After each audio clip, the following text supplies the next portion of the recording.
సామెతలు 21వ అధ్యాయం 8వ వచనం వరకు ధ్యానించుకున్నాం. 8వ వచనంలో ఏం చూసాం?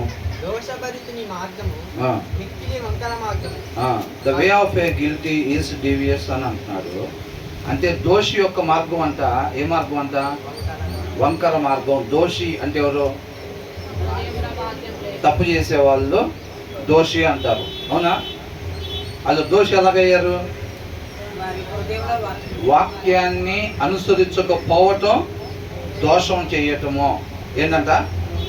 వాక్యాన్ని అనుసరించకపోవటము దోషము చేసినట్టు. అంటే చేయకూడని పని చేసినట్టు. మనిషి చేయాల్సిన పని ఏంటి అని అంటే వాక్యాన్ని అనుసరించటము. వాక్యాన్ని అతిక్రమిస్తే మనం ఏం చేసినట్టు? దోషం చేసినట్టుగా. మన మార్గం ఏ మార్గం అంట? వంకర మార్గము. వాక్యం చెప్పనిది మనం ఏది చేసినా సరే అది మనం దోషం చేసినట్టే, వంకర మార్గంలో మనం నడిచినట్టే. వాక్యానుసారంగా నడవటం అంటే నిర్దోషి. తర్వాత ఏమనుంది? అంటే నిర్దోషి. నిర్దోషి అంటే ఎవరు? దోషం చెయ్యని వాళ్ళు అని అంటే నడవాల్సిన రీతిలో నడిచేవాళ్ళు. వాళ్ళ మార్గం ఏ మార్గం అంట? తిన్నని మార్గం, యథార్థమైన మార్గము. వాక్యాన్ని అనుసరించే వాళ్ళ మార్గము యథార్థమైన మార్గము.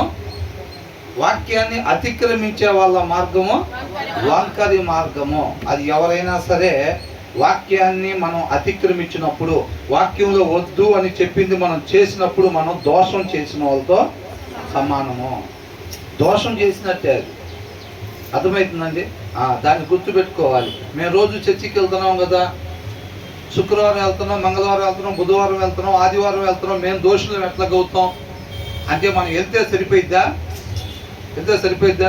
మనిషి ఉండాల్సిన విధానం వాక్యాన్ని అనుసరించి నడవటము.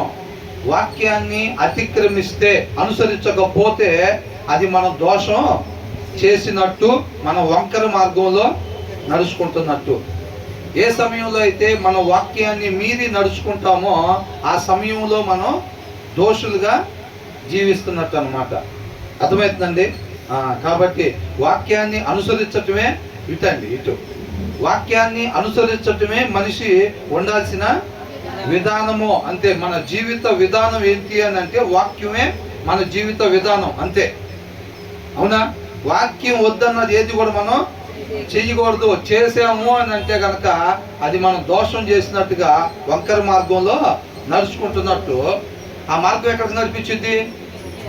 వాక్యాన్ని అనుసరించటం కాకుండా వేరొక మార్గం ఏదైనా నరకానికే నడిపించింది. అది మరలా మరణానికే నడిపించింది. అది అవునా? ఆ దాని పడు తినొద్దని చెప్పాడు దేవుడు. అది తినకుండా ఉండటం దేవుడు వాక్య ప్రకారం నడుచుకోవటం. మనిషి చేయాల్సిన పని అది, సృష్టి చేయాల్సిన పని అది. సృష్టికర్త మాట ప్రకారంగా నడుచుకోవాలి, అంతే. ఆ దారి కాకుండా వేరొక దారి ఏది చేసినా అది ఎక్కడికి నడిపించింది? మరణానికే నడిపించింది. అవునా కదా? కాబట్టి వాక్యమే మన జీవిత విధానం కాబట్టి దాన్ని చక్కగా చదవాలి, దాని ప్రకారంగా మనం నడుచుకునే వారంగా ఉండాలి అన్నమాట. కాబట్టి వాక్యాన్ని చక్కగా చదవండి. ఎలా చదవాలి? శ్రద్ధ కలిగి చదవాలన్నమాట. ఎలా చదవాలి? నిన్న చదువుకున్నాం కదా, ఏమని? శ్రద్ధ లేకుండా చదివితే ఉపయోగం ఏమైనా ఉందా? ఏదన్నా పని సక్రమంగా అయిద్దా శ్రద్ధ లేకుండా చేస్తే? అవ్వదు. కాబట్టి వాక్యం చదవాలనంటే ఆయనగా తెలుసుకోవాలన్నమాట. మనం ఏంటి వాక్యం చదవాలంటే ఒక అధ్యాయం చదివా, 2 అధ్యాయాలు చదివా, అమ్మయ్య ఇవాళ చదవలేను అనుకున్నా, మొత్తానికి ఒక అధ్యాయం చదివాను ఎట్లాగట్లా. అది కాదు. నువ్వు దాని సారాంశం వదిలిపెట్టి ఒక్క అధ్యాయం కాదు 100 అధ్యాయాలు చదివినా ఉపయోగం ఏమీ లేదు. కాబట్టి ఆ ఇంటెన్షన్తో, ఆ శ్రద్ధతో, ఆ ఆకలితో, ఆ దప్పికొన్న తత్వంతో మనం చదవాలి. అది నన్ను బ్రతికిచ్చిద్ది. ఆ సారాంశం నన్ను బ్రతికిచ్చిద్ది. దానికోసం చదవాలి. ఆ సారాంశం ఎవరిని బ్రతికిచ్చిద్దంట? మనల్ని బ్రతికిచ్చిద్ది. కాబట్టి ఎవరి కోసం చదవాలి? దేవుడి కోసం చదవాలా? పాస్టర్ గారి కోసం చదవాలా? అందరు చదవాలంటున్నారని చెప్పి చదవాలా? మరి దేనికి చదవాలి? చదివితే పుణ్యం వచ్చింది కాదండి. దాంట్లో ఉన్న సారాంశాన్ని పట్టుకొని మనం అనుసరిస్తే పోగొట్టుకున్న జీవాన్ని పొందుకుంటాం. పోగొట్టుకున్న తండ్రి దగ్గర ఉండే స్థానాన్ని ఏదైతే పోగొట్టుకున్నామో ఆ స్థానానికి మరలా మనం చేరుకుంటాం అన్నమాట. అర్థమవుతుందండి? అది దానికోసం చదవాలి.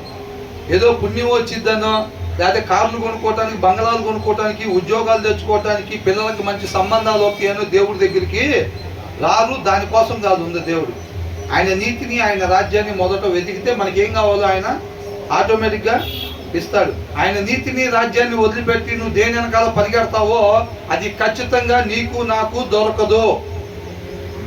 అర్థమవుతుందండి? ఎవరు ఇస్తానన్నారు? ఆయన నీతిని, రాజ్యాన్ని ఎదిగే పని ఎవరిది? మనది. మనకేం కావాలో ఇవ్వాల్సిన పని ఎవరిది? ఆయనది. మన పని వదిలిపెడతాము, ఆయన పని మనం చేయనిపోతాం. మన పని వదిలిపెట్టేస్తాం. నీతిని, రాజ్యాన్ని ఎదిగే పని, బైబిల్ చదివే పని వదిలిపెడతాం. మనకేం కావాలో ఇచ్చే పని ఎవరిది? ఆయనది. ఆ పని మనం చేయనిపోతాం. మాకేం కావాలో మేమే చూసుకోవాలండి. మాకెవరు లేరు, అనాథలమా మనం? దిక్కులేని వాళ్ళమా? మనకెవరు లేరా ఏమి ఇచ్చేవాళ్ళు? ఈ భూమి మీద జంతువులు సైతం చక్కగా రోజు పోషింపబడుతున్నాయా లేదా? ఆకాశ పక్షులు, జంతువులు, నీటిలోని చేపలు అన్నీ కూడా పోషింపబడుతున్నాయిగా. మరి వాటికన్నా మనం శ్రేష్ఠులు అంటున్నారా లేదా? మరి మనం వదిలిపెడతాడా దేవుడు? సృష్టించి వదిలిపెట్టేస్తాడా ఆహారం ఇవ్వకుండా? మరి ఎందుకని? మాకు మేమే చూసుకోవాలండి. మాకు వాక్యం జరిగే తిరుగుబడి ఎక్కడుందండి? అసలు నీతిని, రాజ్యాన్ని ఎతికే తిరుగుబడి మాకు ఎక్కడుందండి? మమ్మల్ని మేము పోషించుకోవాలి, నా భార్యను పోషించాలి, పిల్లల్ని పోషించాలి కదా. అవునా? అలాగ ఉండకూడదు అన్నమాట. మన వాక్యాన్ని బాగా చదవాలి. మనకేం కావాలో ఆయన చూసుకుంటాడు. మన అవసరతలు ఏవైతే ఉన్నాయో ఇస్తాడు. అవసరతలకు మించి కోరికలు పెట్టుకున్న వాళ్ళు నీతిని, రాజ్యాన్ని వదిలిపెట్టి వాటి పరిగెడతా ఉంటారు. పిల్లలకి పెద్ద కారపు చెప్పాలి వెళ్ళిపోయే లోపలే. ఏంటంట? ఈయన కన్ను మూసే లోపల అంట కారు తాళాలు, పెద్ద కారు తాళాలు వాళ్ళ చేతిలో పెట్టాలి. పెద్ద బంగ్లా తాళాలు, నాన్న 3 ఫ్లోర్లు ఇగో వాళ్ళ చేతిలో పెట్టాలి. ఇదిగో 3 ఎకరాల పొలం వాళ్ళ చేతిలో. ఎవరికైతే ఇట్లాంటి పిచ్చి కోరికలు ఉంటాయో వాళ్ళు నీతిని, రాజ్యాన్ని వెతకటం వదిలిపెట్టి దాని వెనక పరిగెడతారు. అర్థమవుతుందండి? కాబట్టి మనం అలా ఉండకుండా వాక్యాన్ని అనుసరించటం యథార్థమైన మార్గము, వాక్యాన్ని అతిక్రమించటము దోషం చేసినట్టుగా వంకర మార్గం అన్నమాట. అది యథార్థమైన మార్గంలో వెళ్ళాలని ఎంతమంది అనుకుంటున్నారు? చేయొద్దండి ఒకసారి. యథార్థమైన మార్గం అంటే మనిషి వెళ్ళాల్సిన మార్గంలోనే నేను వెళ్ళాలి అని ఆశ కలిగి, నిజంగా అంతరంగంలో ఆశ కలిగి ఉంటే కనుక దేవుడు తృప్తిపరుస్తాడు. పైన షోయింగ్ చేసామనుకో తృప్తిపరుస్తాడా? షోయింగ్ చేస్తే దేవుడు తృప్తిపరిచేవాడు కాదన్నమాట. అంతరంగంలో నిజంగా నేను ఎలాగుండాలో, ఏ ఉద్దేశం కొరకు దేవుడు నన్ను సృష్టించుకున్నాడో దాని కొరకు మాత్రమే నేను జీవించాలి అని మనం ఆశ కలిగి ఉంటే కనుక దేవుడు తప్పనిసరిగా తృప్తిపరుస్తాడు. యేసుక్రీస్తు ఏ రీతిగా అయితే వచ్చిన పని నెరవేర్చాడో మనం కూడా ఆ రీతిగా మన పట్ల దేవుడికి ఉన్న చిత్తాన్ని నెరవేర్చి యేసుక్రీస్తు వల్లే మనం కూడా తండ్రిని మహింపరిచే వారంగా ఉంటాం. అంతరంగంలో ఆ కోరిక లేదనుకోండి, అంతరంగంలో 3 ఫ్లోర్లు బిల్డింగు, పెద్ద కారు, లేకపోతే మంచి హోదా, లేకపోతే మంచి సంబంధం చూడాలి, ఇవన్నీ ఎవరు? గుణవతి అయిన భార్య అది యెహోవా వశం అంట. ఎవరు ఇవ్వాలంట? మా అబ్బాయికి మంచి సంబంధం ఎట్టగట్టు నేను చూసి కళ్ళు మూస్తే అయ్యా ఒక్క కార్యక్రమం చేస్తే అని అంటే, నీది కాని పని నువ్వు బుధాన్ని ఎత్తుకుంటే ఏమైంది? చేస్తావా? గుణవతి అయిన భార్యని ఇవ్వటం అంటే అది యెహోవా వశం. ఆయన పాదాల చెంత పెట్టాలి. అర్థమవుతుందండి? ఆయన పాదాల చెంత పెట్టినట్లయితే కనుక ఆయనే నడిపిస్తాడు. ఆయన కార్యాలు ఆశ్చర్యకార్యాలు. మేము కూడా అనుకోలేదు. చాలా మంది అడిగితే అసలు ఎలాగైందండి, ఎట్లా సెట్ అయింది సంబంధం, అసలు మేము కూడా అనుకోలేదండి. మేము ఆ రోజు సెలవు కదా అని చెప్పి మేము ఊరికి అట్లాకి వెళ్ళి అక్కడికి వెళ్తే వాళ్ళు ఎవరో వచ్చారు. వాళ్ళు వస్తారని ఇలా తెలుసా? అలా కలవటానికి వెళ్ళారా వీళ్ళు? తెలియదు వీళ్ళకి. వీళ్ళు ఏదో ఒకళ్ళ ఇంటికి వెళ్ళేసరికి వాళ్ళ ఇంటికి ఆల్రెడీ వేరే వాళ్ళు రావటం, ఆల్రెడీ వాళ్ళ ఇంటి దగ్గర వేరే వాళ్ళు ఉండటమో జరిగింది. అనుకోకుండా అక్కడ మాటలు సందర్భం ఏర్పడిద్ది. దాన్ని బట్టి సంబంధం కలిసిద్ది. అర్థమవుతుందండి? ఆయన కార్యాలు ఆశ్చర్య కార్యాలు మనకు తెలియని కూడా తెలియదు అన్నమాట. అర్థమవుతుందా? అలాగా. కాబట్టి వాక్యం బాగా చదవాలి, దాన్ని మనం అనుసరించే వాళ్ళంగా ఉండాలి. వాక్యం చదివేటప్పుడు ఆయన ఎందుకు భయభక్తులు తయారవుతాయి, మనకి తయారవుతాయా లేదా? వాక్యం బాగా చదువుతుంటే ఆయన ఎందుకు భయభక్తులు తయారవుతాయి అన్నమాట. దాని ప్రకారం ఉండాలని ఆశ కలిగింది. అది తర్వాత వచ్చిన ఏంటంట, గయ్యాలితో పెద్ద ఇంట ఉండుట కంటే మిద్దె మీద ఒక మూలను నివసించడం మేలు. ఏంటంట, గయ్యాలితో, అది అండర్లైన్ చేసుకోవాలి. ఈ వచ్చిన సారాంశం ఏంటంటే గయ్యాలిలాగా మనము ఉండకూడదు. గయ్యాలి కోరల్సం అంటే ఏంటంటే అనవసరంగా పొద్దుగూకుల గొడవ పడటము, పదే పదే ఒకదాన్ని అడగటము, అది వద్దు, మనకు మంచిది కాదు, మనకు అవసరం లేదు, అది వాక్యానుసారం కాదు అని అన్నా, వాక్యం సరిగ్గా చదవనప్పుడు భార్య ఏం చేసిద్ది, అది అవసరం లేదన్న విషయం గ్రహించుకోలేక బలం సరిపోక దాన్నే అడుగుతూ ఉండిద్ది, ఇసికిచ్చేసిద్ది, చిరాకు పుట్టించిద్ది. అప్పుడు భర్త ఏం చేస్తాడు, సరే లేదో ఒకటి చెప్పు అనేసేస్తాడు. అర్థమవుతుందండి. ఒకసారి అలా జరిగినప్పుడు హృదయంలో వాక్యం లేని భార్య ఏం చేసిద్ది, ఆ మార్గాన్ని ఎంచుకునేది ఏది సాధించుకోవాలనుకున్నా. అవునా? ఆమెను ఏమంటారంట, గయ్యాలి అంటారంట. నా తెలివితేటలతో నేను సంపాదించుకుంటున్నా చీరలో, నా తెలివితేటలతో సంపాదించుకుంటున్నా బంగారం, నా తెలివితేటలతో సంపాదించుకుంటున్నా, నాకేం కావాలో నా తెలివితేటలతో నేను కావలసినప్పుడల్లా మా అమ్మోళ్ళ ఇంటికి వెళ్తున్నా. ఇవన్నీ నీ తెలివితేటలతో కాదు, నీ గయ్యాల తత్వంతో చేస్తున్నావు ఇదంతా. అర్థమవుతుందండి. అది కేవలం భార్యలే కాదండి, భర్తకైనా సరే ఎవరైనా గయ్యాలోలాగా మనం ఉండకూడదు. పదే పదే ఇసుకిచ్చేవారుగా, అవసరం లేని దాన్ని పట్టుకొని, వాక్యానుసారం కాని దాన్ని పట్టుకొని పదే పదే దాన్ని అడగటం, భర్తకి ఇంటికి కూడా రాబుద్ధి కాకుండా చేయటం. అర్థమవుతుందండి. ఒకవేళ ఎర్లీగా డ్యూటీ అయిపోతే ఇంటికి కూడా రాబుద్ధి అవ్వదు భర్తకి. ఎందుకని, ఇంటికాడ ఎవరున్నారు, గుణవత గయ్యాల, గయ్యాలు ఉంది ఇంటి దగ్గర. ఇంటి దగ్గర గయ్యాలు ఉన్నప్పుడు భర్తకి ఏమైంది, డ్యూటీ పెందల కాడే అయినా సరే ఇంటికి వెళ్ళ బుద్ధి అవుతా అవదు. అక్కడ ఇక్కడ కూర్చొని అన్ని బస్సులన్నీ వదిలిపెట్టి లాస్ట్ బస్సుకు వస్తాడు ఇంటికి.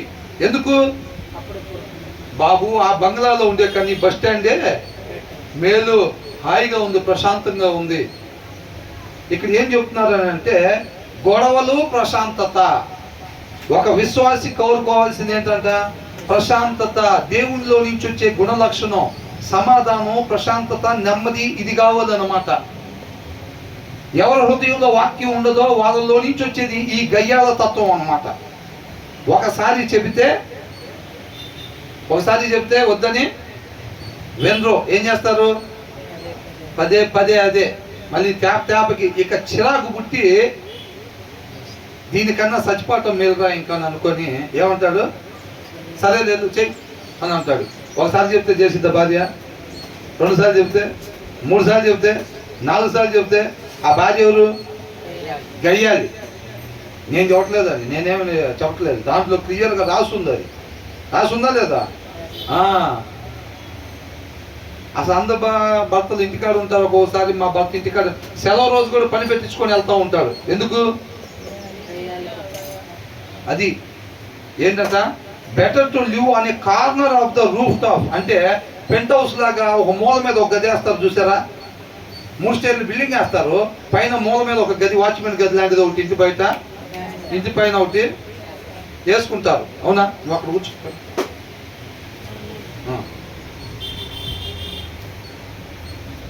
నిద్రపోతే ఒప్పుకునేది లేదు.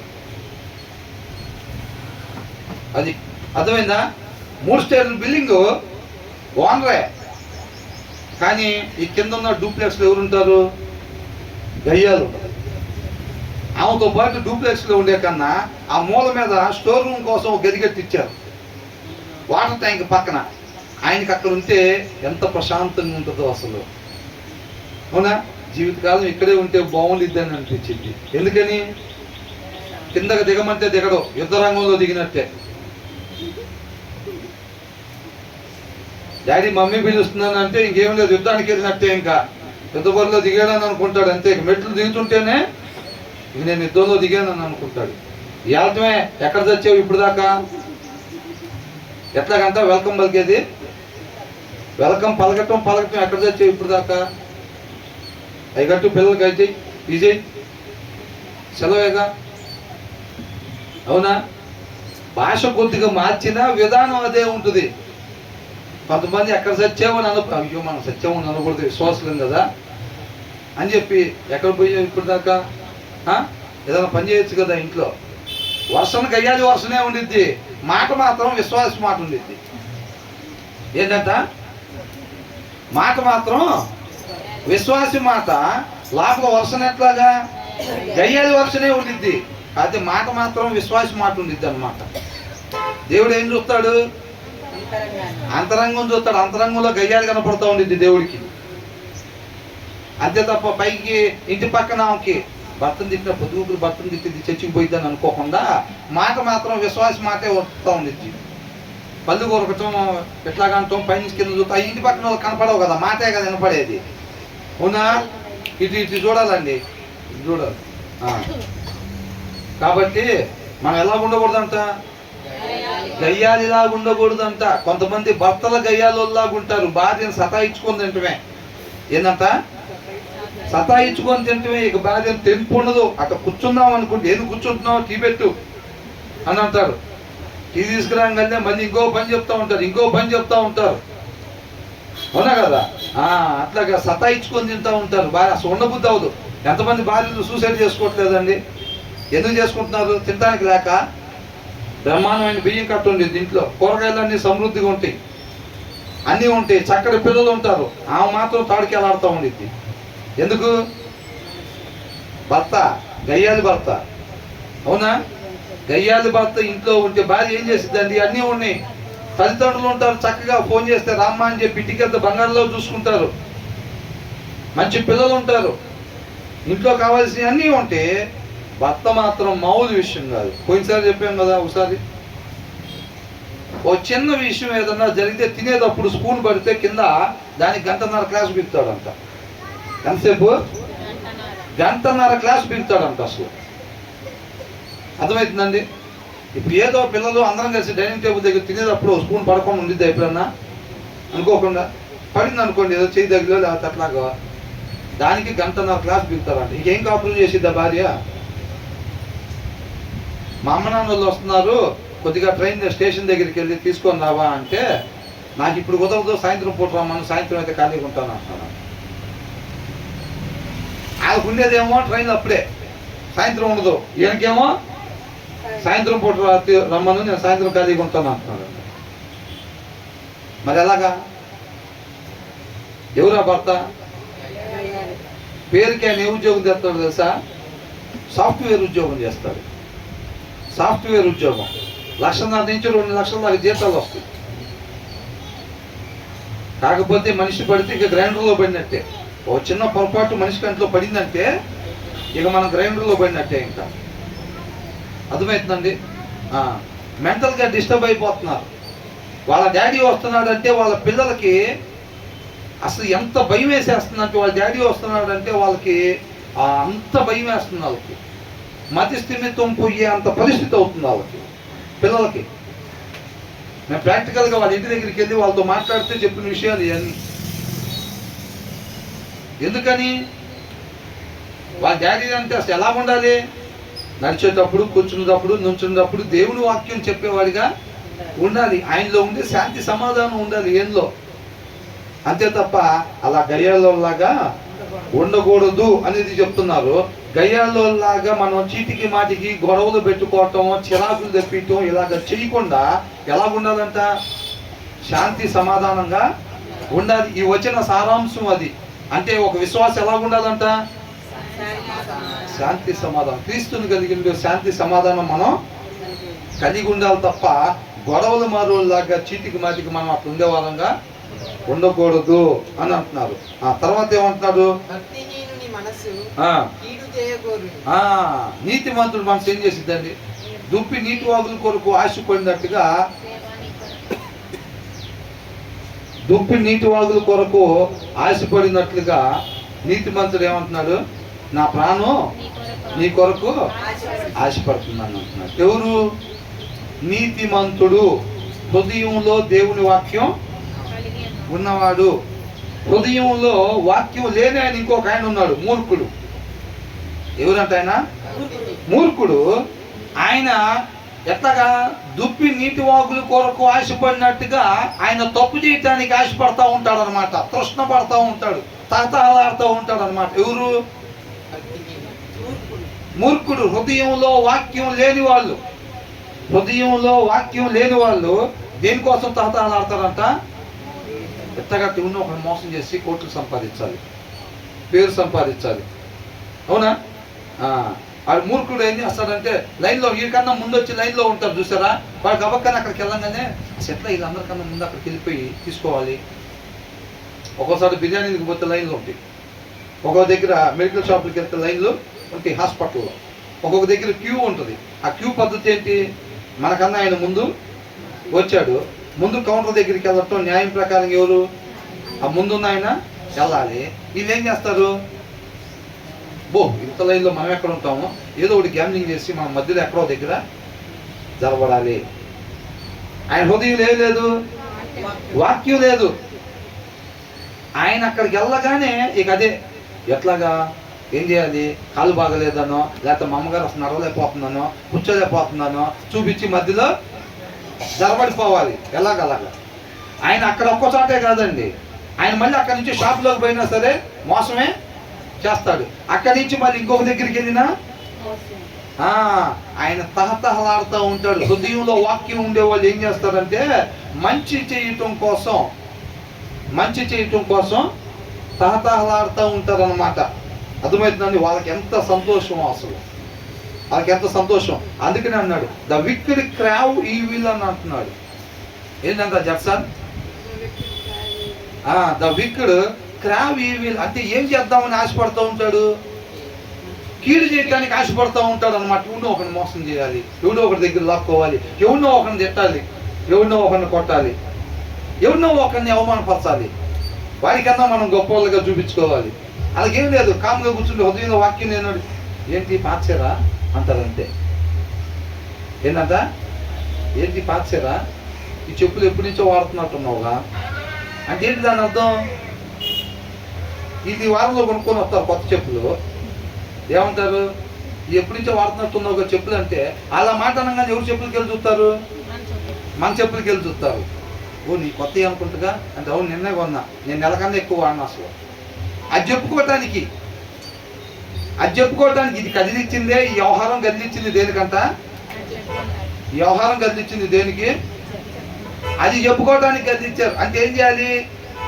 నువ్వు తక్కువ, నేను ఎక్కువ. వాక్యానికి విరుద్ధం. వాక్యం ఏం చెబుతుంది?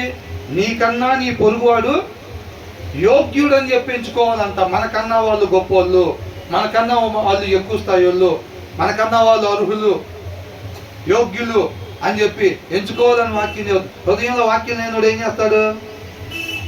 వాళ్ళని ఎంతకాడికి కించపరచాలి, మిగతా వాళ్ళే మీ అందరికన్నా నేనే బెస్ట్ అని అనిపించుకోవటానికి ఇట్లాంటి పనులు చేస్తూ ఉంటాడు అనమాట. అది హృదయంలో వాక్యం. అది ఎవరైనా కానీ అర్థమైందండి? నాకే తెలియకుండా ఇప్పుడు వాక్యం చెప్పే నేనైనా నా హృదయంలో సమృద్ధిగా దేవుని వాక్యం లేకపోతే నాకే తెలియకుండా ఆ ప్రవర్తన నాలో నుంచి వచ్చింది, నాకు కూడా తెలియదు. సౌలుని అడిగితే ఏమంటాడు? ఎందుకు డాడీ అట్లా చేస్తున్నామని యోనాతానంటే ఏమంటున్నాడు?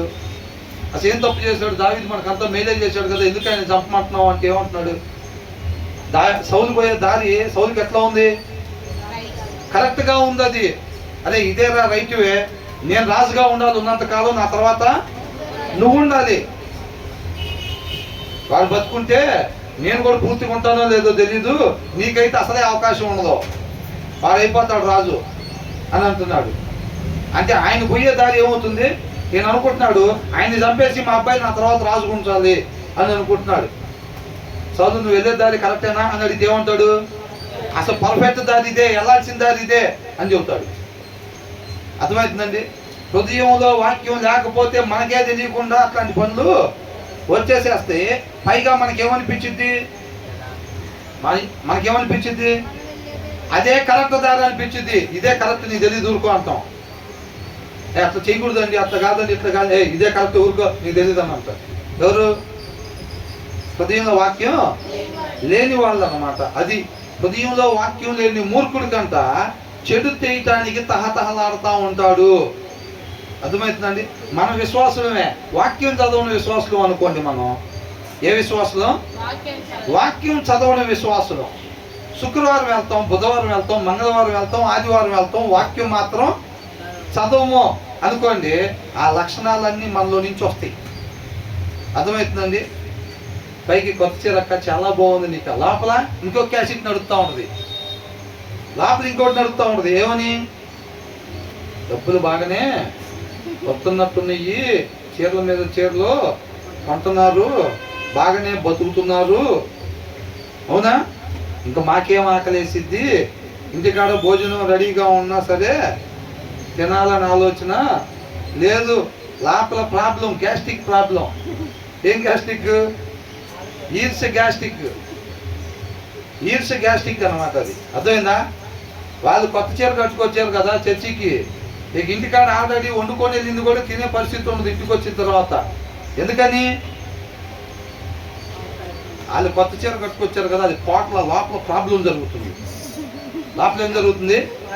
ప్రాబ్లం జరుగుతుంది. వాళ్ళు కుటుంబంతో చక్కగా సావాసానికి వచ్చారనుకో, కొంతమందికి చూస్తే చాలు లోపల చాలా ఇబ్బంది అయిపోయింది, గడిబిడి జరిగింది, అవునా? ఎవరన్నా సంతోషంగా కుటుంబంతో చక్కగా ఫెలోషిప్కి వస్తే వీళ్ళు మాత్రం ఫెలోషిప్ కుటుంబం వదిలిపెట్టి ఒక్కదే వస్తారు కదా, వాళ్ళకి వాక్యం చదవని విశ్వాసాలు అనుకోండి, ఉన్నారా లేదా? ఖచ్చితంగా ఉన్నారు. ఎక్కువ మంది వాళ్ళే ఉన్నారు. వాక్యం చదవని విశ్వాసులు ఎక్కువ మంది ఉన్నారు ఈ రోజుల్లో. ఎక్కడ ఉంటారు వీళ్ళు? చర్చిలలోనే ఉంటారు. ఎక్కడ ఉంటారు? చర్చిలలోనే ఉంటారు. అర్థమవుతుందండి? కుటుంబంతో వాళ్ళంగా మనం చూడలేమమ్మా అసలు. ఎంత ఎందుకు చూడలేవు? హృదయంలో వాక్యం లేదు. నీలో ఉన్న అపవాది కాబట్టి అపవాది చూడలేడు. ఒకడు సంతోషపడితే అపవాది చూడలేడు. కానీ నీ హృదయంలో, నా హృదయంలో దేవుడు ఉంటే, ఒకరు కుటుంబంతో చక్కగా వస్తే, ఫెలోషిప్కి వస్తే ఎలా ఉంటుంది వీళ్ళకి? ఆహా, ఎంత బాగుంది అసలు చూడటానికి, అవునా? ఎంత బాగుంది అసలు, ఎంతో సంతోషం అనిపించింది వాళ్ళ కుటుంబంతో ఫెలోషిప్కి వస్తే అని అనిపించింది. హృదయంలో వాక్యం ఉన్నవాళ్ళు, వాక్యం లేని వాళ్ళకైతే, ఒకళ్ళు కుటుంబంతో చక్కగా కలిసి నవ్వుకుంటా వచ్చారంటే వీళ్ళకి మాత్రం ఇంకా చాలా ప్రాబ్లం అయిపోయింది. అర్జెంటుగా డాక్టర్ గారి దగ్గరికి వెళ్ళి ఇంజక్షన్ చేయించుకుంటే కానీ సెట్ అవ్వదు. ఒకళ్ళు కొత్త చీర కట్టుకొచ్చారంటే, ఒకళ్ళు కొత్త చెప్పులు వేసుకొచ్చారంటే, ఒకళ్ళు కొత్త బండి కొనుక్కొని వచ్చారంటే, అవునా? ఒకళ్ళు పాపం అదే ఎవరన్నా స్నాక్స్ ఏదన్నా పెట్టిద్దాం అల్పాహారం అని చెప్పి ఎవరన్నా స్నాక్స్ తెచ్చినా కొంతమందికి పడదు. ఎందుకని? దీని దగ్గర అట్లాగో ఎవరన్నా తెస్తే నచ్చదు. ఎందుకు?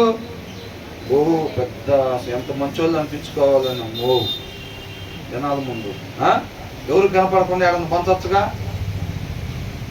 అని అనుకుంటారు, అవునా? అంటే వాళ్ళ ప్రాబ్లం ఏంటి? వాక్యం లేదు. మూర్ఖులు ఒకళ్ళ కుటుంబంతో చక్కగా సంతోషంగా ఫెలోషిప్కి వస్తే చూసి తట్టుకోలేరు. కానీ పైకి ఎట్లుంటారు? పైకి నటన జీవితం. బాస్ అన్నయ్య నువ్వు కలిసి చర్చికి వస్తే ఎంత ఆనందంగా అనిపించిందో అక్క అంత రూటిలే. లోపల ఏముంటుంది? ఈ ఇంటికి వెళ్ళిన తర్వాత తినమంటే ఎందుకు తినలేకపోతున్నావు? నేను తర్వాత తింటాలే, అప్పటికే 12 అయింది, 1 అయింది, 1:30 అయింది, తినమంటే ఏమంటున్నారు? తర్వాత తింటాలే నేను, మీరు తినండి. అక్కడ ఏమని వచ్చింది? కాస్త ఎంత బాగున్నారో నువ్వు అనే కదా చర్చికి వస్తే నాకు ఎంత ఆనందం అనిపించిందో. అక్కడ అట్లా అనిపించింది. ఇంటికి వస్తే అన్నం తినబుద్ధి అవ్వట్లా అంటే ఏంటి అర్థం? గ్యాస్ ఫామ్ అయింది. ఇప్పుడు నేనేం తిన్నా అంటారు. ఏం గ్యాస్ అంటది? ఈర్ష గ్యాస్ ఫామ్ అయిపోయింది. ఇక అన్నం తింటానికి ప్లేస్ లేదు, అవునా కదా? అదొక్కటే కాదండి, కుళ్ళు. ఇవన్నీ ఎందుకు వస్తాయి? వాక్యం లేని హృదయంలో నుంచి వస్తాయి. పేరుకి విశ్వాసులమే ప్రతి వర్షిప్లో ఉంటాం, పేరుకి విశ్వాసులమే ప్రతి వర్షిప్లో ఉంటాం. కానీ బయట ఒక క్యాసెట్, లోపల క్యాసెట్ ఉండిద్ది. అర్థమవుతుందండి? వీళ్ళు ఎవరు? ఏ విశ్వాసులు? వాక్యం చదవని విశ్వాసులు. ఏంటంట? వాక్యము చదవని విశ్వాసులు అన్నమాట వీళ్ళు. అర్థమైందండి? వీళ్ళ ఆకారాలు చూస్తే విశ్వాసాకారాలు ఉంటాయి, కానీ లోపల ఏముంటుంది అంటే మన దగ్గర అంటారు కదా, ఏంటంట? మేకతోలు కప్పుకున్నా అదేనా? అదే కదా అనేది. మేకతోలు కప్పుకున్న తోడేలేదు అంటారు కదా, గొర్రెతోలు కప్పుకున్న తోడేదా, సరే ఏదో ఒకటి. బయటికి ఎట్లుంటారంట? సాత్వికంగా చక్కగా praise lord sister, praise lord brother, తిన్నారా, తినకపోతే ఏమన్నా తీసుకురమ్మంటారా? బయటికి ఎలివేషన్ ఇది ఉంటుంది, లోపల ఏముంటుంది? అవునా కదా, లోపలంతా ఆ స్వభావం ఉండిద్ది అనమాట. దేవుడు ఏం చూస్తాడంట? పైన తోలు చూస్తాడా? ఆయన అంతరంగం చూస్తాడంట. ఇందాక వచ్చిన వాళ్ళు ఏం చూసామంట? గయ్యాలతో ఉండేదానికన్నా మిద్దె మీద ఒక మోవ మీద ఉంటాం అంత మేలు అనిపించింది అంట. గయ్యాల గారి దగ్గర అంత శక్తి ఉంటుంది. ఆ గయ్యాల తత్వం ఎక్కడి నుంచి వచ్చింది? వాక్యం లేని హృదయంలో నుంచి వచ్చింది. అదంతా గయ్యాల్లాగా మనం ఉండకూడదు అని అంటున్నాడు. వాక్యాన్ని 8వ వచనంలో ఏం చూసాం? ఆ వాక్యాన్ని అనుసరించకపోవటం దోషం చేసినట్టు, అది వంకర మార్గము. వాక్యాన్ని అనుసరించటము యథార్థమైన మార్గము. దేవుడు ఏం చెప్తున్నాడు? వంకర మార్గం వెళ్ళమంటున్నాడా, యథార్థమైన మార్గం వెళ్ళమంటున్నాడా? యథార్థమైన మార్గం అంటే ఏంటంటే వాక్యాన్ని అనుసరించటం యథార్థమైన మార్గము. 9వ వచనంలో ఏం చూసాం? గయ్యాలోలాగా మనం ఉండకూడదు. చీటికి మాటికి గొడవలు పెట్టుకునే వాళ్ళగా, అనవసరంగా గొడవలు పెట్టుకునే వాళ్ళగా మనం ఉండకూడదు. విశ్వాస జీవితంలో గొడవలు అనే పదం ఉండకూడదు అంతా. చూసారా, నా డిక్షనరీలో లేదు అది అంటారు. ఎవరికాదు ప్రత్యేకమైన డిక్షనరీ ఉంటుంది. అవునా? ఒక డైలాగ్ బాగుందంటే ఏం లేదు, ట్రోలింగ్ అవటమే ఇంకా ఫుల్గా. అసలు నా డిక్షనరీలో లేదు అది అని అంటారు. అది విశ్వాస డిక్షనరీలో ఉండకూడని అన్నమాట. ఇవన్నీ ఏంటంట? గయ్యాలి తత్వం అనేది ఉండకూడదు. గయ్యాలి భర్తలాగా. గయ్యాలి భర్త అయితే భార్యకి ఇంకేందంత పరిస్థితి. అవునా? భార్య గయ్యాలి అయితే ఇక భర్త పరిస్థితి అంతే. కాబట్టి దీని సారాంశం ఏంటంటే మనం గయ్యాలలాగా ఉండకూడదు. 10వ వచనంలో ఏం చూసాం? భక్తిహీనుడు, మూర్ఖుడు, అవివేకి, దుష్టుడు, ఈ మొత్తం కూడా హృదయంలో వాక్యం లేని వాళ్ళు, వాక్యం చదవని విశ్వాసులు. ఎవరంట? వాక్యం చదవని విశ్వాసులు, లేచి సోమరులు, ఆత్మీయ సోమరులు. ఏం చేస్తారు? తగిన సమయం వాక్యం చదవరు, తగిన సమయం ప్రార్థన చేయరు. అంత సమయం వాక్యం చదివి ప్రార్థన చేసే వాళ్ళు ఏ కార్యాలు జరుగుతాయో ఆ కార్యాలు మా ద్వారా జరగాలని ఆశపడతారు. ఆ ఆశ జరగకుండా దేవుడు ఆపుతాడు. ఎందుకంటే వాళ్ళకి అర్హత కాదు, అది న్యాయం కాదు. వాళ్ళు అంత సమయం కష్టపడలేదు కాబట్టి దాని ఫలితం వాళ్ళకి రావడానికి న్యాయము కాదు. కాబట్టి ఆయన న్యాయస్తుడు కాబట్టి దాన్ని అద్దగిస్తాడు. అవునా లేదా? కష్టపడకపోయినా రావాలా, కష్టపడకపోతే రాకూడదు. అది న్యాయం. అవునా కదా? కాబట్టి అంట నీతిమంతుడు ఎట్లాగైతే దుప్పి నీటి వాగుల కొరకు ఆశపడినట్టుగా దేవుడు మాట కొరకు ఆశపడతాడో, మంచి చేయాలని ఆశపడుతూ ఉంటాడు. మంచి మాత్రమే, మేలు మాత్రమే చేయాలని చెప్పి ఆశపడుతూ ఉంటాడు, తహతహలాడుతూ ఉంటాడు. అవునా? అట్ ద సేమ్ టైము హృదయంలో వాక్యం లేని దుష్టుడు కూడా, మూర్ఖుడు కూడా దేనికోసం తహతహలాడతాడంట? కీడు చేయడానికి తహతహలాడతాడు. ఆయనకే తెలియదు. మనం అనుకున్నాం కదా, దానికి సౌలుని తీసుకున్నాం కదా మన ఎగ్జాంపుల్గా. అవునా? అది రైట్ వేరా బాబు, అలాగే చేయాలి. దావీదుని చంపేసి నేను రాజుగా ఉండాలి, నా తర్వాత నువ్వు రాజుగా ఉండాలి. ఆయన అడిగితే ఇదే కరెక్ట్ పద్ధతి అని అనుకుంటున్నాడు. మనకే తెలియకుండా వంకర మార్గంలోకి వెళ్ళిపోతాము హృదయంలో వాక్యం లేకపోతే కనుక. దాని తర్వాత ఏమనుంది? తన పొరుగు వారికి ఏం తలచడంట? ప్రతి మనిషి ఏం కోరుకుంటాడంట? A person's desire is unfailing love అని ఉంది. ప్రతి ఒక్కరి దగ్గర నుంచి అంట ఒక వ్యక్తి దేవుడి ప్రేమని కోరుకుంటాడు అనమాట. ఈ ఎవరైతే వాక్యం చదవకుండా ఉండే దుష్టుడు ఉన్నాడు చూసారండి, ఆయన చెడు చేయాలని తహతహలాడుతూ ఉంటాడు కదా. ఆయన దగ్గర నుంచి ఏ దేవుడి ప్రేమ ఇతరులకి అందదు. ఆయనకి మాత్రమే నష్టం కాదండి, ఆయనకి మాత్రమే నష్టం కాదు. ఆయన చుట్టుపక్కల ఎక్కడైతే ఉంటాడో ఆ చుట్టుపక్కల ఉండే వాళ్ళందరికీ కూడా ఆయన నష్టాన్ని చేకూరుస్తాడు. నీతిమంతుని మాట అంట జీవపు ఓట.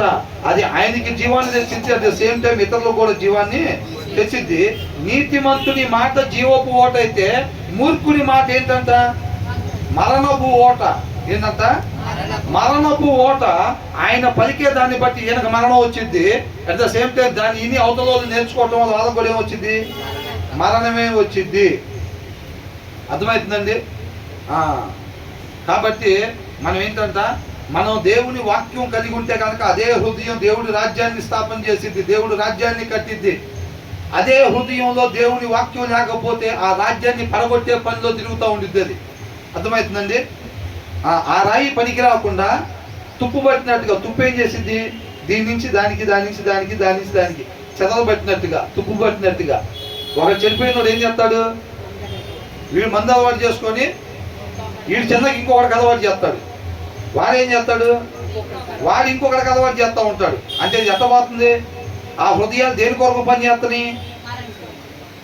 దేవుడు మనల్ని ఎందుకు పిలిచాడు?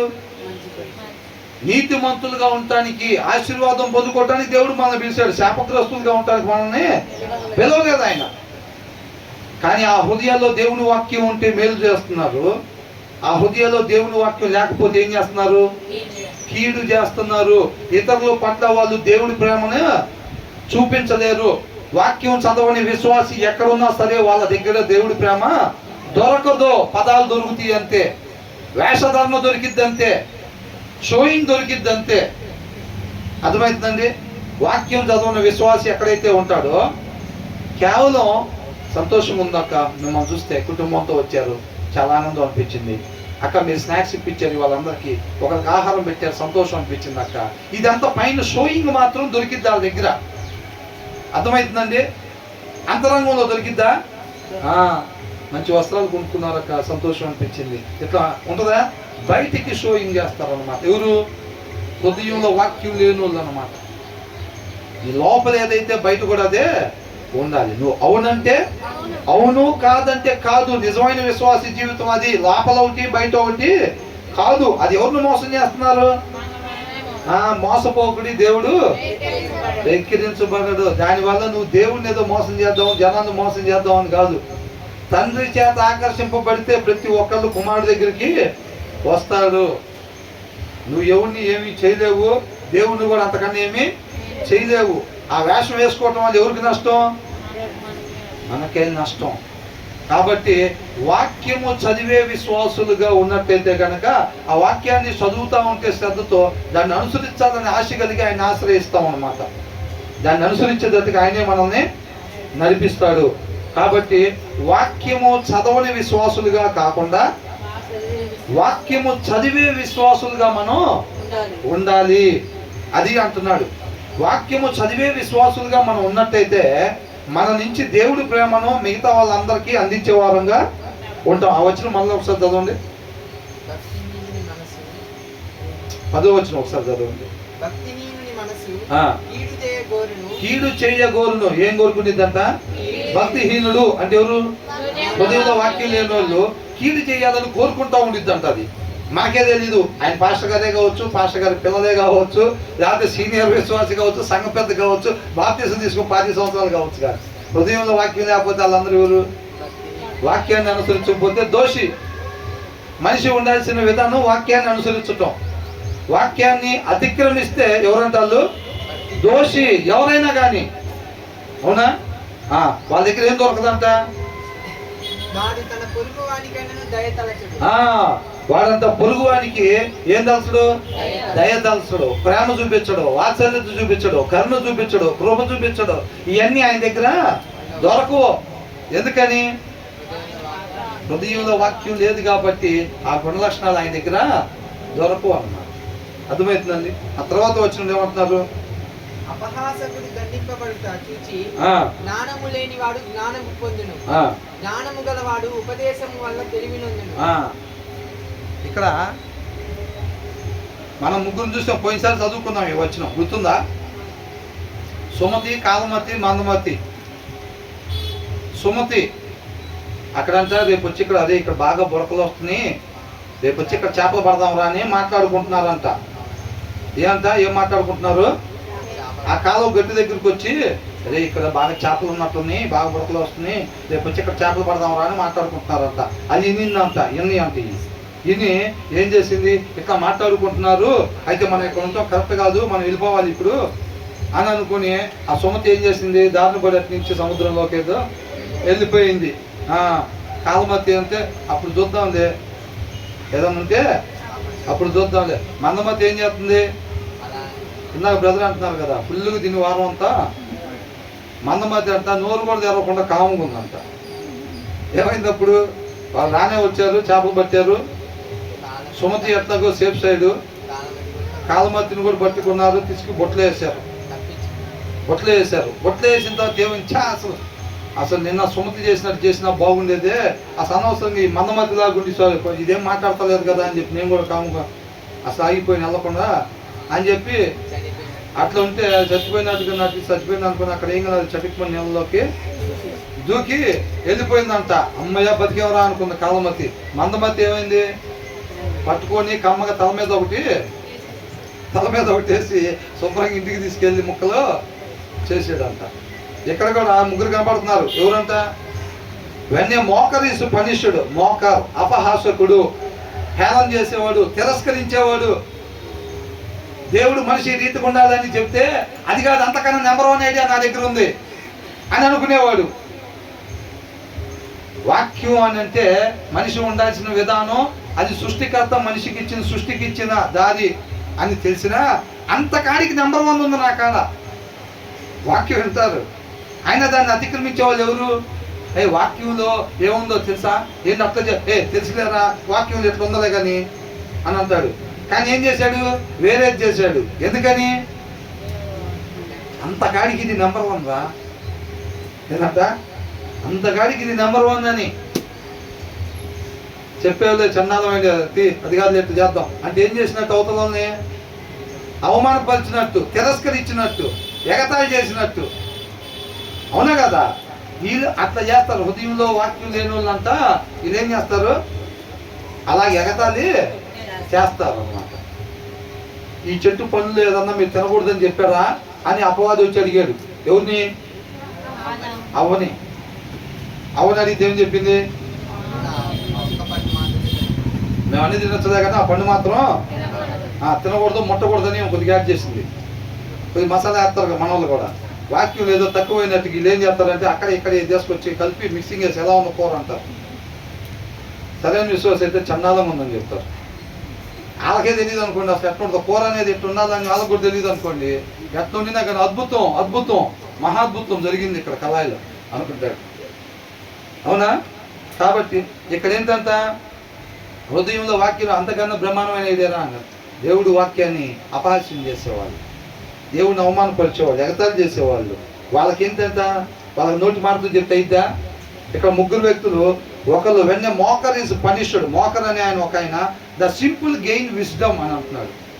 అక్కడ ఇంకొక ఆయన ఉన్నాడు, తెలివి జ్ఞానం లేకుండా ఇంకొక ఆయన ఉన్నాడు. ఆయన జ్ఞానాన్ని పొందుకుంటాడంట by paying attention to the wise. ఇక్కడ ఇంకొక ఆయన ఉన్నాడు, జ్ఞానవంతుడు. దే గెట్ నాలెడ్జ్ అని అంటున్నాడు. జ్ఞానవంతుడికి ఏంటి, ఒక్కసారి చెప్పగానే రేపు ఇది హోంవర్క్ ఇస్తున్నాను మీరు రాసుకురావాలి అని అనగానే జ్ఞానవంతుడు ఏం చేస్తాడు? రాసుకొని వచ్చేస్తాడు. అవునా? వీళ్ళు తెలియలేని వాళ్ళను ఇంకొకడు మూర్ఖుడు ఉంటాడు. వీళ్ళు ఏం చేస్తారు? 2 రకాల వాళ్ళు ఉంటారు. వాళ్ళు ఏం చేస్తారంటే, అందుకే టీచర్లు ఏం చేస్తారంటే ఒకరికి పిలిచి కోచింగ్ ఇస్తారు. వాడికి కోచింగ్ ఇవ్వాలన్నమాట. వాడి స్టేజ్ అది. ఒకరికి ఇంజక్షన్, ఒకరికి ట్యాబ్లెట్ ఇస్తారు. లేదా డాక్టర్ గారి దగ్గరికి వెళ్తే జ్వరం అన్నారు, వెళ్తాడు, ఈయనకేం ఇంజక్షన్ చేస్తారు, ఆయనకేం ట్యాబ్లెట్. ఆయన జ్వరం నేనే జ్వరం కదా చెప్పింది, నాకేం ట్యాబ్లెట్లు ఇచ్చి ఆయనకి ఇంజక్షన్ చేశారని పార్షాలిటీ చూపించాను. పార్షాలిటీ కదరా బాబు, ఆయనకి ముదిరిపోయింది, ఇంజక్షన్ వేస్తే తప్ప తగ్గదు, నీకేమంత లేదు, ఇప్పుడే స్టార్టింగ్ స్టేజ్లో ఉన్నావు, నీకు ట్యాబ్లెట్లు వేస్తే సరిపోయింది అని అంటాడు. అవునా? ఈ తెలివి లేని ఆయన ట్యాబ్లెట్లతో పోయే ఆయన. ఈ మూర్ఖులు ఉన్నారు చూసారా, ఇంజక్షన్ బ్యాచ్. ఇంజక్షన్ చేస్తే తప్ప తగ్గదు అక్కడ. అందుకే కొంతమందికి ఏంటంటే మాటలు గద్దింపు పనిచేయవు, స్టిక్ తీసుకోవాల్సిందే. అక్కడ ఉన్న తీవ్రతను బట్టి అన్నమాట మనం వాడాల్సిన ఆయుధం. అర్థమవుతుందండి? అంతే కత్తులు గన్నులు ఏం వాడబాకండి. నేను చెప్పేది అట్లా సారాంశాన్ని అర్థం చేసుకోండి. ఏంటంట, వాళ్ళున్న పరిస్థితిని బట్టి వీళ్ళు చేసిన తప్పుకి ఆల్రెడీ 2-3 సార్లు చెప్పా. ఈ విషయంలో పిల్లలకి నేను చెప్పా, 4-5 సార్లు చెప్పా. అయినా వాళ్ళు రిపీట్ చేస్తారు. ఫస్ట్ ఎలా చెప్పాము? నార్మల్గా, నాన్న అట్లా చేయకూడదు, మనిషి ఉండాల్సిన విధానం, తప్పుడు మాటలు మనం మాట్లాడకూడదు, ఇవాళ వాక్యంలో చెప్పారు విన్నావు కదా, మనం జాగ్రత్తగా ఉండాలి, మంచిగా ఉండాలి అని అంటాం. అయిపోయింది. వాడి తర్వాత వాడి నోట వింటాం. విన్నప్పుడు గర్దిస్తాం. అవునా? నీకేమని చెప్పా, మొన్న ఇట్లా చెప్పాడా లేదా దేవుడు, మనిషి ఉండాల్సిన విధానం ఇట్లా అని చెప్పాడా లేదా, విన్నావా లేదా, నువ్వు మళ్ళీ ఎందుకు చేసావు, అది ఇదని గద్దించి దెబ్బలు పడితే నీకు గట్టిగా చెప్తున్నా, ఇంకోసారి కానీ చూశానంటే అని అంటారు. వాడి నోట మళ్ళీ వినపడి అనుకో తర్వాత ఇంకేం చేయాలి? ఇక వెళ్ళి తీసుకోవటమే. సార్ ఏమయ్యారు? వయసుగా ఉండాల్సిన సారు సింపుల్గా మారారు. ఆ సింపుల్ నుంచి ఏమయ్యారంటే మోకర్గా మారారు అనమాట. పూర్తిగా చంద్రముఖిగా మారిపోయారు. మారిపోగానే ఆ తుప్పలు తెచ్చాలంటే శుద్ధి తీసుకోవాలా లేదా? తీసుకోవాలి. తీసుకొని బెల్ట్ తీసుకుంటేనో లేకపోతే అంటే నేను అట్లా ఏం చూడలేదండి, పరిస్థితిని బట్టి తీవ్రతను బట్టి అంటున్నా అక్కడ. అందుకే తప్ప ప్రతి వాడికి ట్యాబ్లెట్లో పోయేదనుకోండి, ఇంజక్షన్ ఇచ్చారనుకోండి ఏమైంది? యాంటీబయాటిక్ ఎక్కువ ఇచ్చాడండి అని అంటే ఎక్కువకి ఏం చేస్తాడు? వాళ్ళ డబ్బులు కట్టి సీట్లు రాకపోయినా సరే సీట్ ఇప్పించాడు. ఆయన సబ్జెక్ట్ రాలేదు అయినా సరే ఏం చేశాడు? లంచం కట్టి నడిపాడు.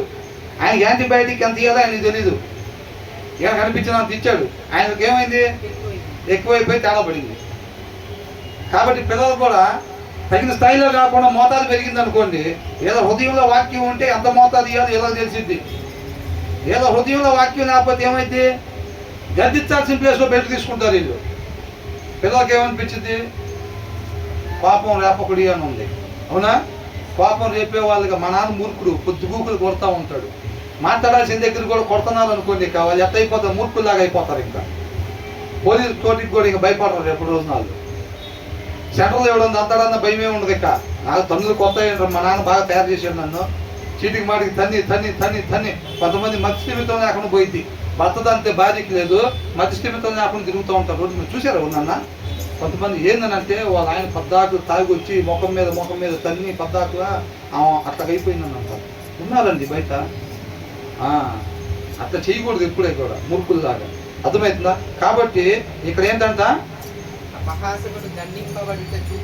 అపహాసకుడికి ఏం కావాలంట? దండన కావాలి. దండిస్తే సరవుతాడు. పనిష్మెంట్ అంత ముందు చూసాం కదా. ఏంటంట? గాయాలు తగిలే దెబ్బలంట అంతరంగాన్ని స్వస్థత పరుస్తాయి, అంతరంగాన్ని సరి చేస్తాయి అన్నమాట. అయ్యి గాయాలు కలిగించే దెబ్బలు. అర్థమవుతుందండి? కాబట్టి ఎవరికి? అపహాసకుడికి దండన ఉండాలి. తర్వాత ఎప్పుడైతే వాడిని కొట్టగానే, ఇదిగో ఎప్పుడైతే ఒకరిని కొట్టగానే బాబోయ్ నన్ను కూడా అట్లా కొడతారు, ఇంక రేపు ఖచ్చితంగా రేపు హోంవర్క్ చేసుకొస్తానని అనుకుంటారు. ఎందుకని? అపహాసకుడిని దండించగానే ఈ జ్ఞానం లేనివాడు జ్ఞానం తెచ్చుకుంటాడు. అంతేనా? అందుకనే సెంటర్లో ఎందుకో చెట్టు కట్టేసి కొట్టారు వాడిని అని అంటారు. ఎందుకు కొడతారు అనుకున్నారు? చెట్టు కట్టేసి ఇంకెవడు అట్లాంటి పని చేయకుండా అప్పుడప్పుడే కొంతమంది హృదయంలో వాక్యం సరిగ్గా చదవకుండా ఎవడన్నా ఏదన్నా తప్పుడు పని చేద్దామా అనే ఆలోచనతో తిరుగుతూ ఉంటారు ఆ సిటీలో. ఏదో ఒకటి మోసం చేసి మాయ చేసి డబ్బులు సంపాదిద్దామా అనే ఆలోచనలు అప్పుడప్పుడే వస్తా తిరుగుతూ ఉంటారు కొంతమంది. వాడు ఎవడైతే బాగా ముదిరిపోయి ఉంటారో వాడికి ఇంజక్షన్ ట్రీట్మెంట్ కావాలి కాబట్టి వాడిని సెంటర్లో చెట్టు కట్టేసి కొడతారు అందరూ చూసేటట్టుగా. విదేశాల్లో కూడా ఏం చేస్తారంటే అందరూ చూసేటట్టుగా ఇస్తారు పనిష్మెంట్. అప్పుడు ఏమైందంటే వంకర మార్గంలో పోయి ఇవ్వడం, డబ్బులు సంపాదిద్దాం, వంకర మార్గంలో పోయి పేరు సంపాదిద్దాం, పలుకుబడి సంపాదిద్దాం అని అనుకుంటూ ఉంటారు చూసారు ఆలోచనతో. ఎప్పుడైతే వాళ్ళు చూస్తారో బాబు మనకొద్దురా, అది ఏమనుకుంటారు? మనకొద్దురా బాబు, అది ఆ కోటికి మనం మళ్ళాము, వారికి కోలుకోలేడు జీవితంలో అని అనుకొని ఈ ఆలోచనలన్నీ మానుకుంటాడు. ఇంకా ఏమవుతాడంట? తెలియలేనోడు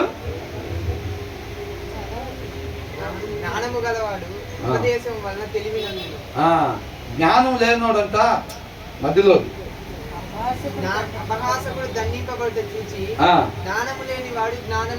ఆ జ్ఞానం లేనివాడు ఏమవుతాడంట? ఒకళ్ళకి పనిష్మెంట్ ఇయ్యగానే అందుకని ఏం చేస్తారు? సైలెంట్ ఉరిదీసి ఎవరికి చెప్పకుండా ఉండరు.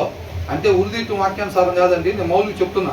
లేదా ఆయనకి 14 సంవత్సరాలు జైలు శిక్ష పడింది అనుకోండి, ఒక ఆయనకి చేయకుండా పని చేస్తే 14 సంవత్సరాలు జైలు శిక్ష పడింది అనుకోండి, అది జనానికి మొత్తానికి తెలిసేటట్టుగా ప్రచారం చేస్తారు. ఎందుకని?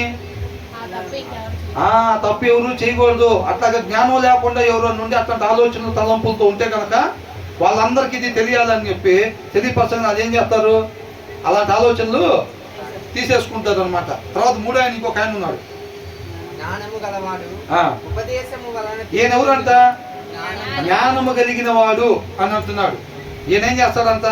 ఉపదేశము వలన చెప్పినప్పుడు దానికి ఇంకా జ్ఞానాన్ని పెంచుకుంటాడన్నమాట. అర్థమవుతుందండి? జ్ఞానవంతుడికి ఎప్పుడైతే చెప్పినప్పుడు ఉపదేశం చేసినప్పుడు ఇంకా తన జ్ఞానాన్ని పెంచుకుంటాడు అన్నమాట. ఒకసారి చెప్పగానే చేస్తాడు. అది ఎవరైనా కానీ, అది పెద్దోళ్ళైనా పిల్లలైనా, ఒకసారి చెప్పగానే పిల్లలు వింటున్నారు చేస్తున్నారు అని అంటే పిల్లలకి చక్కగా దేవుడి జ్ఞానం ఉంది. పదే పదే 2 సార్లు 3 సార్లు 2 సార్లు 3 సార్లు 4 సార్లు చెప్పాల్సి వస్తుందని అంటే వాళ్ళకి జ్ఞానం లేని వాళ్ళలాగా ఉంటున్నారు. ఎన్నిసార్లు చెప్పినా వింటలేదు అని అంటే ఎలా ఉన్నారు? అపహాసకులాగా మారిపోయారు. అర్థమవుతుందండి? వాళ్ళకి దండించాల్సిన పరిస్థితి వచ్చింది. అంటే ఈ వచ్చిన సారాంశం మనం ఏం నేర్చుకోవాలి? అపహాసకుల్లాగా ఉండాలా? జ్ఞానం లేని వాళ్ళలాగా ఉండాలా? ఎలా ఉండాలంట? జ్ఞానము గలవారిలాగా ఉండాలి అని అంటున్నారు. ఇది అండర్లైన్ చేసుకోవచ్చు. ఇందాక గయ్యాలిలాగా మనం ఉండకూడదు. వాక్యాన్ని అనుసరిస్తే యథార్థవంతులు ఉండాల్సిన రీతిగా ఉండేవాళ్ళు, వాక్యాన్ని అనుసరించిన వాళ్ళు దోషులు అని ఉంది. అంటే దోషిగా ఉండకూడదు, యథార్థవంతులుగా ఉండాలనేది 8వ వచనం అయితే, 9వ వచనం గయ్యాలిలాగా మనం ఉండకూడదు. భర్త అయినా భార్య అయినా ఏ మనిషి అయినా. అర్థమైందండి? 10వ వచనంలో ఏం చూసాం? హృదయంలో వాక్యం లేని వాళ్ళుగా ఉండకూడదు. అలా ఉంటే కనుక వాళ్ళు తప్పు చేయాలని చెప్పి కీడు చేయడానికి తహతహలాడుతూ ఉంటారు. అంత మాత్రమే కాదు, వాళ్ళ పొరుగు వారికి దేవుడి ప్రేమణాలు కనపరచలేరు. వాళ్ళ హృదయంలో వాక్యం లేదు కాబట్టి. అంటే 10వ వచనంలో ఏం చూసాం? హృదయంలో సమృద్ధిగా దేవుని వాక్యం ఉండాలి. ఇప్పుడు ఇక్కడ 11వ వచనంలో ఏం చూసాం? 11వ వచనంలో ఏం చూసాం? అపహాసకుడు లాగా మనం ఉండకూడదు, జ్ఞానం లేని వాళ్ళలాగా మనం ఉండకూడదు. ఎలా ఉండాలి మరి? జ్ఞానం కలిగిన వారంగా మాత్రమే మనం ఉండాలి. ఆ జ్ఞానం ఎక్కడి నుంచి వచ్చింది? దేవుని నోట నుంచి వచ్చింది.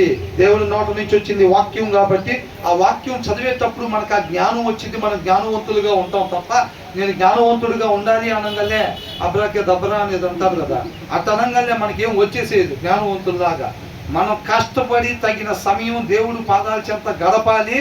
ఆ వాక్యాన్ని సారాంశాన్ని మనం పొందుకోవాలి. అప్పుడు ఆ జ్ఞాన వివేకాలు మనకి వస్తాయి. అర్థమవుతుందండి? ఆ జ్ఞాన వివేకాలు మనకు వస్తాయి. వాక్యము చదవాలి. ప్రతి వచనంలో ఉండాల్సిన రీతికి మాత్రమే మనం ఉండాలి అన్నట్టు. అది మన వల్ల అయ్యే పని కాదు. వాక్యమై ఉన్న దేవుడే మనల్ని అలాగా ఉంచాలి. కాబట్టి ఆ డ్రైవింగ్ సీట్లో మన హృదయంలో వాక్యమై ఉన్న దేవుడిని మనం ఎల్లప్పుడూ ఉండేటట్టుగా చూసుకోవాలి. అర్థమవుతుందండి? ఈ వచ్చిన సారాంశం ఏంటంటే ఎలా ఉండాలంటే మనం జ్ఞానవంతులు లాగా మాత్రమే మనం ఉండాలి. జ్ఞానం లేని వాళ్ళలాగా అపహాసకుల్లాగా మనం ఉండకూడదు. చివరి వచ్చిన చూద్దాం. నీతిమంతుడైన వాడు భక్తిహీనుని ఇల్లు ఏమైనదని కనిపెట్టును. The righteous one takes note of the house of the wicked and brings the wicked to ruin. నీతిమంతుడైన వాడు ఏం చేస్తాడంట? భక్తిహీనుని ఇల్లు కనిపెట్టును. భక్తిహీనులను ఆయన నాశనములో కూల్చును. కీర్తనలు 11 మనం ఏం చూసాం? దావీదు మహారాజు అంటున్నాడు కదా, ప్రతి నరుణ్ణి ఆయన సింహాసనం మీద కూర్చొని చూస్తూ ఉన్నాడు. కాబట్టి ఎవరైతే దోషులుగా ఉంటారో, దోషులు అంటే ఎవరు? వాక్యాన్ని మీరే వాళ్ళు, వాక్యాన్ని అతిక్రమించేవాడు దోషి అని చెప్పి రాస్తుంది. ఇందాక వచ్చిన చూసాం కదా మనం. వాక్యాన్ని అతిక్రమించే వాళ్ళు దోషి. కాబట్టి ఎవరైతే దోషులుగా ఉంటారో వాళ్ళ మీద ఆయన ఉగ్రత చూపిస్తాడు. దేవుని ఉగ్రత ఎవరు పొందుకుంటారంట? ఉగ్రత అంటే తెలుసా? ఉగ్రత అంటే ఏంటి? కోపము, శిక్ష, పనిష్మెంట్. అర్థమవుతుందా? దేవుడి కోపం ఎవరి మీద వచ్చిందంట? భక్తిహీనుడు అంటే ఉండకూడని రీతిగా ఉండే వాళ్ళ మీద దేవుడి కోపం వచ్చింది. అదంటాడు ద రైచస్ వన్ అంటే దేవుడు. The righteous one takes note of the house of the wicked అని అంటాడు. అంటే ఆయన ప్రతి నరుణ్ణి కూడా ఏం చేస్తూ ఉంటాడంట? చూస్తూ ఉంటాడు, పరిశీలన చేస్తూ ఉంటాడు అనమాట. ఎవరైతే వాక్యానుసారంగా లేరో వాళ్ళని ఏం చేస్తాడంట? నాశనం చేస్తాడు అని అంటున్నాడు. అర్థమవుతుందండి? ప్రతి నరుణ్ణి చూస్తూ ఉంటాడు. దేవుడు అని ఆయన ఒక ఆయన ఉన్నాడు, సృష్టించి వదిలిపెట్టాడు. ఇక మన ఇష్టం రా. ఆయన ఫస్ట్ పేజీ లాస్ట్ పేజీ రాస్తాడంట, మిగతా పేజీలు మనం రాసుకోవాలంట. మిగతా పేజీలు ఎవరు రాయాలంట? మనం రాయాలంట. ఫేస్బుక్లో అక్కడెక్కడ పెడతా ఉంటారు కదా. పుట్టించాడు, మరణ డేట్ ఆయన చేతిలో ఉండిద్ది. మిగతా భవిష్యత్తు మనం ఎన్నో ఫ్లోర్లో ఉండాలి, ఎన్ని ఫ్లోర్లు ఇంటి పైన తీరాగాలనేది మనం రాసుకోవాలరా అంటారు ఇది. అవునా? కాబట్టి మన నడవడికంతా మన చేతుల్లో లేదు. ఆయన డెసిషన్ ఆయన తీస్తాడు. మన హృదయంలో నుంచి అనేక ఆలోచనలు ఉంటే అనేక ఆలోచనల నుంచి ఒక ఆలోచన తీసి మనకు ఆయన అందిస్తాడు. ఆ ఆలోచన అందించినప్పుడు దాన్ని బట్టి మార్గం ఏర్పడిద్ది. ఆయన ఇంకొక ఆలోచన అందించాడు అనుకోండి, ఇంకొక మార్గం ఏర్పడిద్ది. అవునా? కాబట్టి మనం తర్వాత ఏం చేస్తామో మనకు తెలుసా? మనకు తెలియదు. ఇప్పుడు ఆయన ఏ ఆలోచన అందిస్తాడో మనకు తెలియదు కదా. ఆ ఆలోచన బట్టి మార్గం ఏర్పడిద్ది. కాబట్టి నేను తర్వాత ఇలా చేస్తా, ఇలాగుంటా, అది చేస్తా, ఇది చేస్తా అని మనం ఎప్పుడు కూడా మాట్లాడకూడదు. అందుకని ఆ దినాల్లో అపోస్తులు ఏం చెప్పేవాళ్ళు, పౌలు గారు కానీ ఎవరైనా దేవుని చిత్తం అయితే నేను రావాలని ఇష్టపడుతున్నాను, ఒకవేళ దేవుని చిత్తం అయితే తొందరలోనే మీ దగ్గరికి వస్తానని చెప్పేవాళ్ళు. అంతే తప్ప నేను ఖచ్చితంగా అక్కడికి వద్దాం అనుకుంటున్నాను, నన్ను ఎవడు ఆపలేరని చెప్పేవాళ్ళ. మన వాళ్ళు కొంతమంది ఏం చేస్తారు, ఖచ్చితంగా సంవత్సరంలో చర్చి కడతారు, సంవత్సరంన్నరలో పెద్ద పెద్ద సింగర్లు పిలుస్తారు అక్కడికి, 2వ సంవత్సరంలో బిల్లీ గ్రౌండ్ గారు వస్తారు అంతే, 3వ సంవత్సరంలో నా పేరు చెబితే మాకు మోగిపోయింది ఇంకా అంటారు. ఇలాగ అసలు 3వ నెల ఉందో లేదో తెలియదు, ఈయన జీవితంలో 3వ నెల ఉందో లేదో తెలియదు. 3వ సంవత్సరం దాకా స్కెచ్కి ఇస్తాడు. స్కెచ్లకి ఏమో తక్కువ ఉండదు, మనిషికి ఆలోచనలు అనేకం అంతా, ఆయన కొలివే ఉండదు. స్కెచ్లకే ఉంది బ్రహ్మాండంగా. ఎవరు కాలే స్కెచ్ మ్యాన్, అవునా? ఎవరు కాలే స్కెచ్ మ్యాన్. ఇంకా అట్లాగా స్కెచ్లకి ఇస్తూ ఉంటారు. కాబట్టి దేవుడు ఏం చేస్తూ ఉంటాడంట, ప్రతి నరుణ్ణి పరిశీలన చేస్తూ ఉంటాడు, ప్రతి నరుణ్ణి చూస్తూ ఉంటాడు. ఆయన ఒక ఆయన ఉన్నాడన్న విషయమే మర్చిపోతారు. సౌలు నిద్రపోయి కలగంటున్నట్టుండింది. సౌలు అసలు నడుచుకుంటుంటే ఆయన చంపేసేయాలి, నేనే రాజుకుండాలి, నా పిల్లలు రాజుకుండా ఎట్లని నిద్రలో కలగంటున్నాడే ఏంది అసలు? పైన ఒక ఆయన ఉన్నాడు కదా, మీరు మర్చిపోయావా ఏంది? ఆయన ఇష్టం కాకుండా నీ ఇష్టం నెరవేర్చుకుంటూ వెళ్ళిపోతున్నావు అని చెప్పి నిద్రపోయే వాళ్ళు ఏం చేస్తారు, కొంతమంది చర్చిలో కూర్చొని కమ్మగా నిద్రపోతూ ఉంటారు.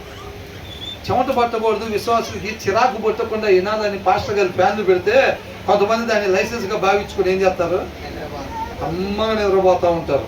పక్కన వాళ్ళు ఏమంటారు, బ్రదర్ అని అనగానే ఒక్కసారి ఉలిక్కిపడి హల్లెలూయా అంటారు. అవునా? ఒక్కసారిగా ఉలిక్కిపడతారు అనమాట. ఇప్పుడు సౌలు జీవితంలో కూడా అదే. సౌలు కూడా ఏంటంటే నిద్రలో పోతున్నట్టుంది వ్యవహారం, ఆయన అనుసరించుకుంటూ వెళ్ళిపోతా ఉంటారు. చాలా మంది ఏమనుకుంటారంటే వాక్యం చదవనప్పుడు ఏమవుతుందంటే దేవుడి నుంచి వేరుపరచబడతారు వాళ్ళకి గుండెతనం కలగజేయబడి దాన్ని ఎక్కడికి పోతున్నారు వాళ్ళకే తెలియదు. ఆయన ఒక ఆయన ఉన్నాడు, ఆయన చూస్తాడు, ప్రతి దానికి నేను లెక్కప్పు చెప్పాలన్న విషయమే మర్చిపోతారు. ఇంకా అర్థమవుతుందా? ఇవన్నీ ఎక్కడ కలుగుతాయి? దావీదు వాక్యం లేకుండా అక్కడ పైకి ఎక్కినప్పుడు అప్పుడు అక్కడి నుంచి నాతాను ప్రవర్తన వచ్చి కదిలించినాక దావీదు అంటే ఒకసారి అట్లా లేచినట్టు అనమాట. అర్థమైందా? అప్పుడు దాకా నిద్రలో వెళ్ళిపోతున్నట్టే. ఆయన ఒక ఆయన ఉన్నాడు, చూస్తున్నాడు, లెక్క అడుగుతాడు, నేను ఎలా ఉండాలి ఎలా ఉండకూడదు చూసుకొని ఉండాల్సిన రీతికి మాత్రమే నేను ఉండాలి. ఇవన్నీ ఉన్నాయా?